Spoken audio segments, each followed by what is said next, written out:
আল্লাহ সূরা ফুরকানের মধ্যে বলতেছেন যে ওয়াইবাদুর রহমানিল্লাযীনা ইয়ামশুনা আলাল আরদি হাওনা।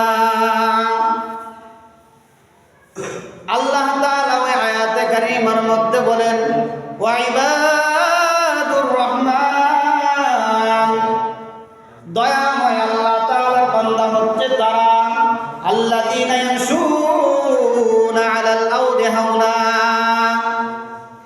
যারা দুনিয়ার জমিনে বিনয়ের সাথে নম্রতা বজায় রেখে চলাচল করে, এমন বিনয়ী হয়ে চলে যে দুনিয়ার মানুষ তার ব্যবহারে কষ্ট পায় না, এমন বিনয়ী হয়ে চলে তার প্রতিবেশী তার ব্যবহারে কষ্ট পায় না, এমন বিনয়ী হয়ে চলে যে তার দ্বারা কোনো মানুষের কোনো ধরনের ছোট বড় কোনো ক্ষতি হয় না, এমন বিনয়ী হয়ে চলে যার বিনয়তা দেখে বান্দা অন্যজন শিখতে পারে।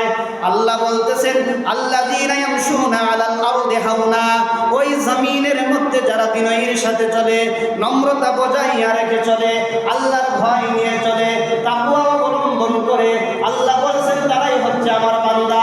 এই আয়াতে কারীমার মধ্যে আল্লাহ বলেন ওই আয়াতের বিপরীত যদি বলা হয় তাহলে যারা বিনয়ী হয়ে চলবে তারাই হলো বান্দা, বাকিরা বান্দা নয়।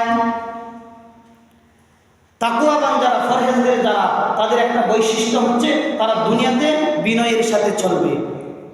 আর অহংকার, দাম্ভিকতা, এই ক্ষমতার দাপট দেখিয়ে যারা চলে তারা আল্লাহর বান্দা নয়। আল্লাহ এই কথাই আয়াতের মধ্যে বলেছে।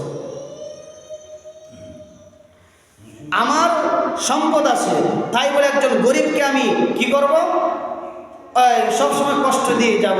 আমার লাঠি আছে, আমার গোষ্ঠী বড় আছে, দলবল আমার বড় আছে, আমার প্রতিবেশী একজন আছে, জবরদস্তি করে জোর দখলে তার জমি আমি করব। এই সম্পদ কি আপনার আমি নিয়ে যেতে পারবো? আমার বাবা মারা গেছে, আপনার বাবা মারা গেছে, এই সম্পদ তারা কামাই করে গেছে, কিন্তু মৃত্যুর সময় তাদের সঙ্গে কিছুই যায়নি।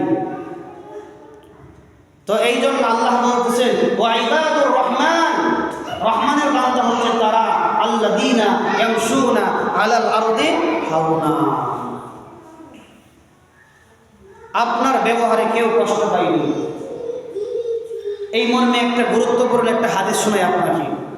বানি ইসরাইল যুগে আল্লাহ রাসূল সাল্লাল্লাহু আলাইহি ওয়াসাল্লামকে একজন সাহাবী এসে বললেন, ইয়া রাসূলুল্লাহ, একজন মহিলা 5 ওয়াক্ত নামাজ পড়ে, রমজান মাসে সিয়াম পালন করে, তাহাজ্জুদের সালাত আদায় করে, তাজবিহ তাহলিল করে, আল্লাহর ইবাদত করে, কিন্তু ওই ব্যক্তির জিহ্বার দ্বারা, ওই ব্যক্তির মুখ দ্বারা, ওই মহিলার ব্যবহার দ্বারা অন্যরা প্রতিবেশীরা কষ্ট পায়, ওই মহিলার সম্পর্কে আপনি কি বলবেন?